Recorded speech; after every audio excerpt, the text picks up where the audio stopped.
समतल दर्पण की वक्रता त्रिज्या क्या होती है। अब सवाल है वक्रता त्रिज्या होता क्या है। तो मान लीजिए कि कोई दर्पण है, गोलीय दर्पण, वो जिस गोले से काटा गया, मान लीजिए इस गोले से हम काट रहे हैं इसको, ये इतना भाग जो है ये हमारा कट के आया और इसी को हम रंग रहे हैं, चाहे अंदर की तरफ चाहे बाहर की तरफ।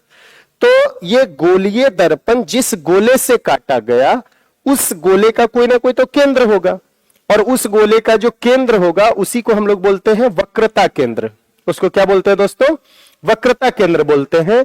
और इस गोले की जो त्रिज्या होगी उसी को हम लोग क्या बोलते हैं?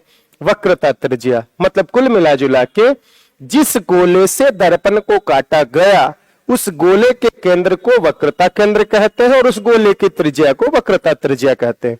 अब सवाल है समतल दर्पण। तो जो चीज समतल है ये गोल तो है ही नहीं, तो इसमें केंद्र आने के कोई सवाल ही नहीं। जब केंद्र ही नहीं है तो त्रिज्या भी होने का कोई सवाल नहीं।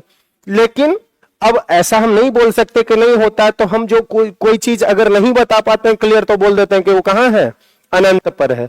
तो चूंकि ये गोल ही नहीं हो रहा है। अच्छा, हम लोग जब तरंगार्ग पढ़े थे तब उसमें पढ़े थे कि जो अनंत से अगर कोई चीज आ रहा है तो उसको हम लोग कुछ दूरी तक उसको हम समतल मान सकते हैं।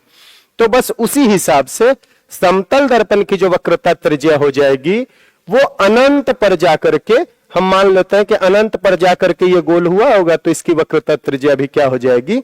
अनंत हो जाएगी। ऐसे तो इसकी वक्रता त्रिज्या होती नहीं है, तो हम यहां पर मान लेते हैं कि क्या हो जाएगा? अनंत हो जाए।